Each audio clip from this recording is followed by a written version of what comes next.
はい、今日はですね、反応リアクティブということに関してねお話ししたいなと思うんですね。リアクティブってあんまり日本語では聞いたことないと思うんですが、反応しちゃうっていうことですよね。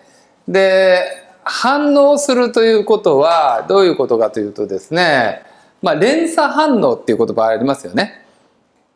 単独で一個一個では大丈夫なんだけど、ある引き金が光るとこれがバタバタバタバタって連鎖反応を起こしてしまうみたいな、そういうもの、これをリアクティブとか反応とか言うんですね。で、タッチオールヘルスの中で一番その、基本であるね、反応筋っていうのを実は扱うんですね。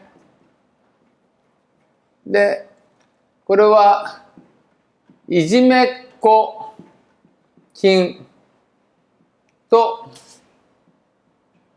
いじめられこ筋みたいなね、こんな関係なんです。ある筋肉が頑張りすぎることによって周りがここから力を奪われちゃうみたいなね。で、こちら側の立場からするとね、いじめっ子のせいで僕はこんな風になっちゃってるんだっていうね。ところが意外とね、本人気づいてないんです。別にあなたいじめてないわよって。これはね、別な言い方をするとね、こういう言い方もあるんですよ。ヒーロー筋っていうね。ということは、私は正義の味方のヒーローだと思ってるんで、あなたたちを助けようとしてるのよっていうね、感じ。だから、私は正しいと思っているから、やめようとしない。もっとやった方がいいんじゃないかなって。じゃあもっと助けてあげなきゃって、ね、やればやるほどこっちはどんどんいじめられてる気分になる。私はヒーローとしてあなたを守ろうとしてるんだけど、みたいなね。そういうことが起きていて、いじめっ子筋とヒーロー筋とは実は同じものなんですよ、これね。ある側面から見たら、こっちの側面からいじめっ子だけど、こちらの立場からすると私はヒーローなんだ、みたいなね、いうふうになります。そして、一つの、いじめっ子もしくはヒーロー筋から始まって、たくさんのね、いじめられっ子筋が出てくる。みたいなね。ということは、一人で抱え込んで頑張ることによって、周りがやることなくなっちゃうってことありますよね。どうですか？結構この人は一人で抱え込んで、もうなんでみんなやらないのって言いながら頑張っちゃってるんだけど。でも頑張りすぎることによって他がやることなくなっちゃうみたいな。っていうことが人間関係の中でよく起きてたり、家庭で起きてたりとかしますよね。で、実はそれは自分の体の中でも起きてるんだと。ということは本当は自分の内側で起きてることが外側に投影されてるだけなんだということなんです。で、そこでですね、最近ですね、ここ半年ぐらいの間に劇的に人生が変わり始めて、傍から見るととてもね、なんてハッピーなんだろうというようなドラマチックな展開を迎えているカップルがいますね。今日はその一人に来ていただきました。どうぞ。はい。もう何度も動画に登場していただいてますよね。柳瀬達也くんですね。ここまでのストーリーをちょっとどうぞ。ここまでのストーリーですか。1月に彼女とここで出会ったんだよね。出会って、でそこから2月にそこからいろいろお互いのこと知って、自分を成長させてくれるなっていうお互いに引きつけられて、で2月にお付き合いをして、それからトントントンとしてるうちにその間にいろいろありましたけど、うまいこと結婚まで、6月でこの3ヶ月間の間に結婚したんですけど、それでハッピーな感じに。傍から見えると。はい、傍からは見えます。はい。だからそういういいなっていうハッピー。なんでハッピーだろうと言って、もうね。そんな風に。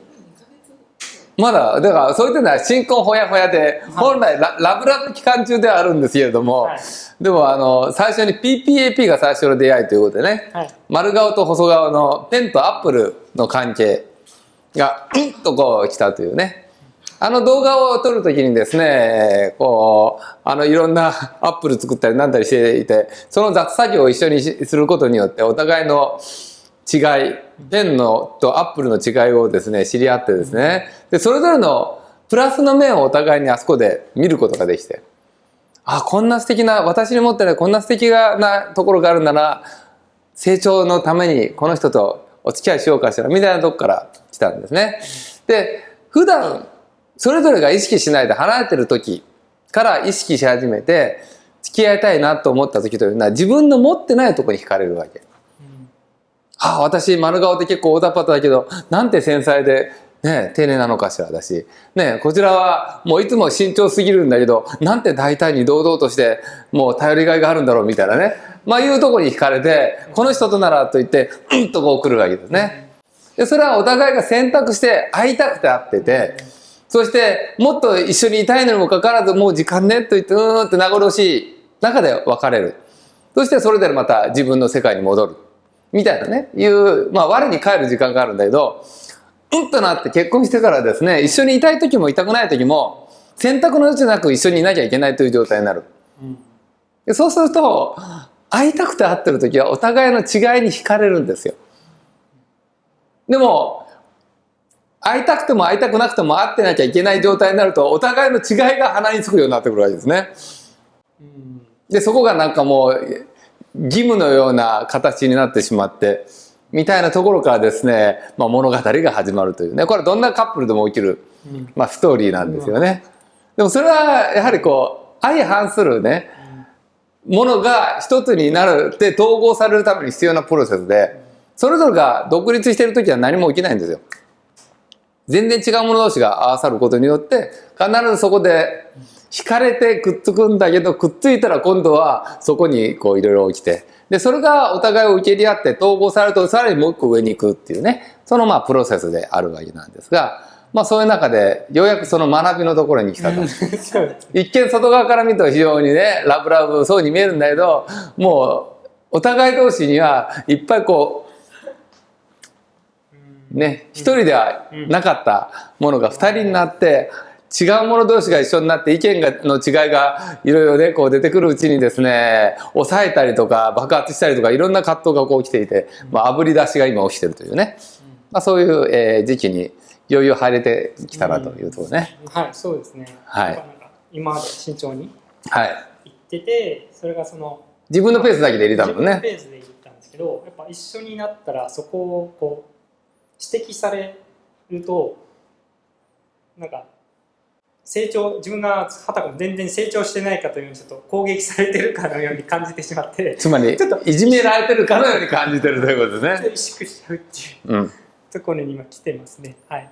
はい。彼女はヒーローとして達也さんを守ってもっと磨いてもっと上のレベルに行っていただきたいっていうそういう思いからですね、もう服装のことから髪型からいろんなことをこうね言ってくれてるんですが、はい、そうは受け取れないわけですね。はい、そうですね。その服とかファッションのとこではすごい、そこではなんか自分では受け入れてるというか、受け入れてね、外見はなんかすごく気にしてくれてなんかすごいありがたいんですけど、なんか内面的なこうアプローチというか内面的なことをこうちょっともうちょっと具体的には例えばどんなことはですね、もうちょっとこうちょっと今ドツボにはまってるんじゃないのみたいなこと。達也さん、あなたちょっと今ドツボにはまってんじゃないのねえどうしたの？いや何逃げてるの？ちょっとあなたねえそれがドツボにはまってるよって言って、まあこういう感じですね。もうタジタジとしちゃう。タジにそうなんかすごいもやっともやっとして、はい、家に言えないっていうか、もうなんか家に帰りたくなくなってきてる。まではないですけど、やっぱりもう百人聖書でどっか誰か呼んでくれないかなみたいなね。でも今自宅をサロンにしましたので、もう自宅から出れなくなってきてるわけですね。そうですね。逃げる場所がなくなってしまったという。という今状況の中で。そういう状況ですね。はい。そこに向き合うということですね。敵は外にいるんじゃなくてうちにいたんだということをで、ね、達也さんって言われるときに体のどこにまず最初に反応が来る？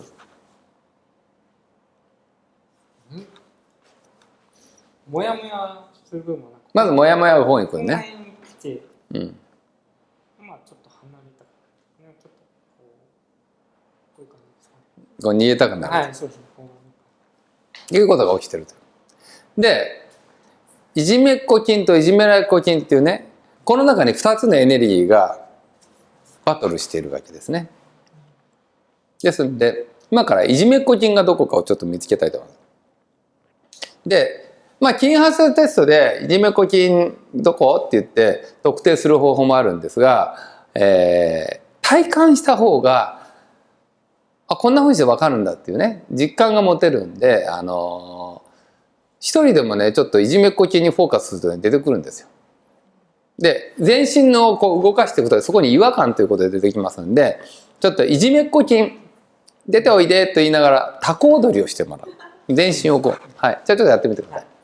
いじめっ子菌出ておいで。さあそしたらどっかに違和感が出てきてると思います。ど違和感というかはっきりとここが痛い。はい、はっきりとここ、はい、ここですね。左の、これは首のとこですね。左の首、左後ろですね。ということはこれはですね、ここら辺にあるのは僧帽筋、上部僧帽筋か、もしくは首の後ろの筋肉、もしくは、肩甲虚筋っていうものなんですね。ちょっとテストしてみましょう。それはね、何か今強い状態で反応するのは抜けるものですね。上部僧帽筋のですね、上部僧帽筋じゃないみたいですね。では肩甲虚筋違いますね。じゃあ首の頸部、後部頸椎伸展筋かな、これですね。はい。ではちょっと、こうした時のこの筋肉ここでねっていうことですね。これ痛いんでね。痛いです。はい、これで分かりました。ね。さあ次、じゃあいじめられてる筋肉がいくつかあるんですね。じゃあいじめられっ子筋出てきてねって言ってまた高踊りをどうぞ。いじめられっ子筋出ておいで。どうですか、出てきました。なんかこの辺。おお、そこは何？左の？右か、右の？右、はい。そのあたり、それ何でしょうね。ここに来る。結構奥な感じ。奥、はい。ということは右の、じゃあテストしましょう。これ右の大胸筋の、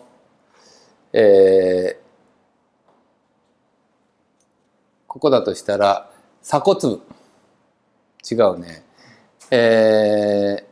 大胸筋無胸肋部、違うね。あとはそのあたりだ、三角、前三角筋、違うね。中部三角筋、違うね。前鋸筋、これでしたね。この前鋸筋、もしくは右後腕筋、前鋸筋ですね。はい、前鋸筋、これは背景です。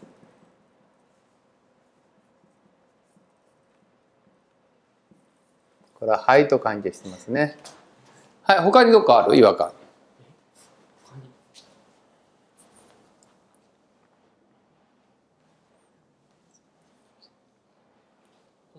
この辺。この辺ということは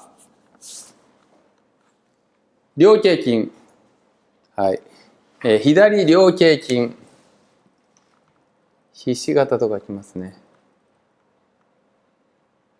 菱形筋、これは関係ですね。他ある？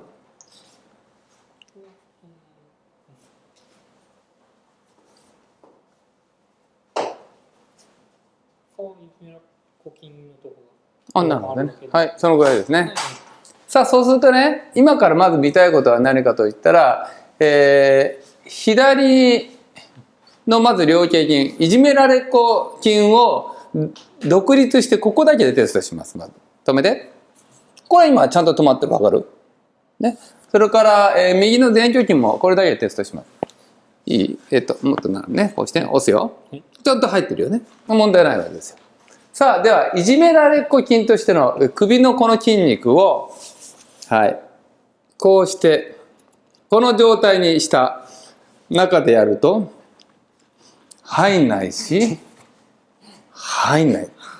でもこれを普通に戻すと、入るし、入るという。ということは、この筋肉が、ここからエネルギーを奪っちゃってるということなんですよね。さあ、その時に、このメタファーを使うと、そこにどんな物語があるかがわかります。はい。まず、左側ということは、まあ女性エネルギーでもあるし、ね、気づきということにも関係するし、女性性ということですよね。っていう中で、これは異形ですからね。ということは、消化不良ということも関係してるし、ね、左のこの動き、こうしてる時ってどういう感じ？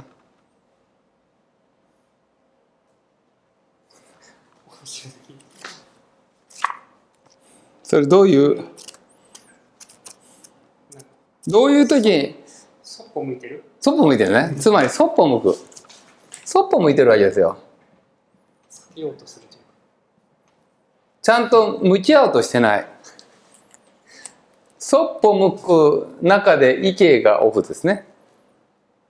消化不良。なんでそうなのみたいな感じですね。ちゃんとやってるじゃん。っていう風になると、はい。前鋸筋、背景ですね。背景がオフになる。ということは、もう呼吸ができなくなる。ここで呼吸が止まりますね。ということは、うってなってるってことでしょ？で、特に右ですね。つまり、男としての男性性ですね。男としての自分とか、何かを形にする、実現する、仕事であれ、お金であれ、とにかく何かをやろうとすることに対して、うっと男が萎えてしまう。呼吸が止まって。そしてそういう中で左菱形筋、これは関係ですね。気づきがスイッチオフですね。何も気づけなくなって、そして怒りを押し殺す。抑圧された怒り。確かにありますね。これを出しちゃったら、ちょっと出したら捨てられるっていうね、っていう動きですよね。で、それが全部この時の姿勢とつながってくるということですね。まずいいですか？今この状態、普通にまっすぐカメラに向いてね、この状態から「達也さん、何ドツボハマってるの？」って言った時のこの姿勢、まず首が引かれるわけよ。確かにいつも達也さんって言った瞬間、こうそうですね。これがまずこうなるわけ。ってなった瞬間に、はい、呼吸が止まるわけ。ああ、止まって止まってます。じゃあ普通に、はい、普通にして、今呼吸できてるでしょ？これリラックスしてるよね。達也さん、もう今息が止まらな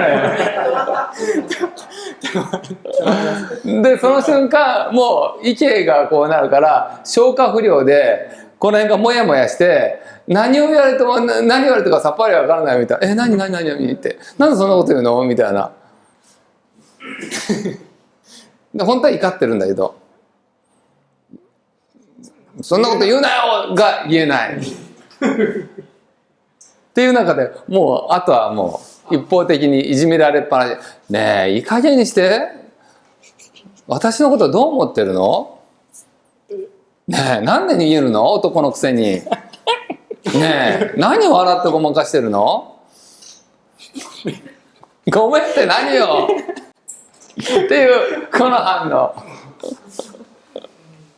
ね、っていうのが起きてるわけよ物語として。ねえ体正直でしょ。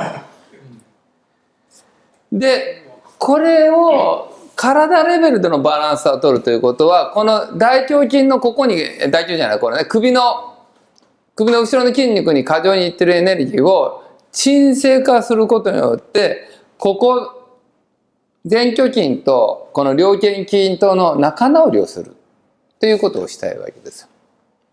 で今はこうした瞬間に抜けちゃってっていうねここが過剰になることによってねだから今ここの筋肉を弱めます。鎮静化するつまむことによってキュッキュッキュッキュッキュッキュッキュッキュッキュッキュッってここを縮めるとですねこのスイッチがオフになるわけです。そうするとはいここ止めてね止めようとするんだけども入らなくなりました。なった瞬間にこのエネルギーがこっちに戻ってきてここが入るようになってこれが入るようになった。ねこっちをちょっと落ち着かせたわけ。それによってちゃんと呼吸もできて怒りも収まったってそういう状態。さあそしたらもう一回今度これテストします。ともう一回テストをするとこれまた強くなってます。これが強かったらこれ抜けてたんだけどこれがまたリンクしたままかどうか。強いけどもこれも強くてこれも強いっていう状態に変わったということはこれで仲直りできたということ。さあもう一度やってみますよ。もう一度首をこうした状態の中で止めてどう？抜けなくなったでしょ？止めてどう？抜けなくなったよね。オフになる。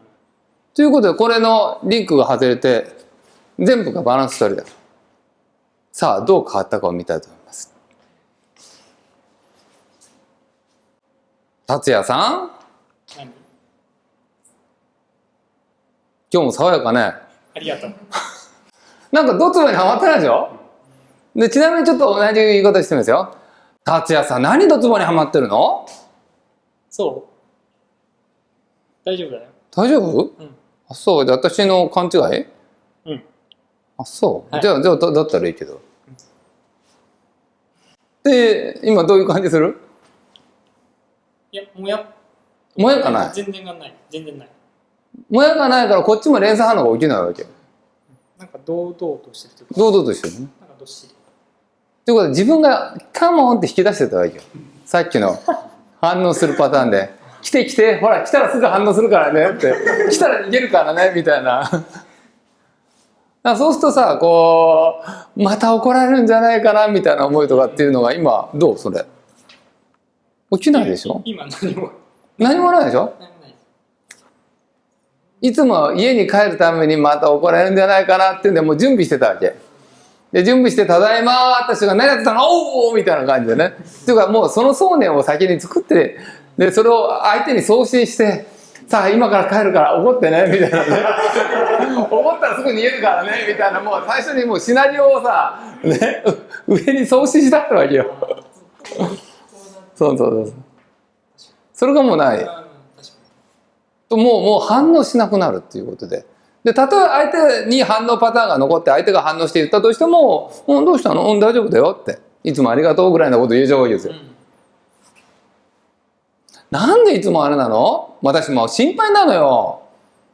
そう大丈夫？大丈夫。そうなの？私がどんな思いで言ってるか分かってる？分かってるよ。いつもありがとう。分かってくれてるんだね。ありがとう。こちらこそありがとう。達也さんようやく分かってくれたのね。よかった達也さんと一緒になって。僕もよかったよ。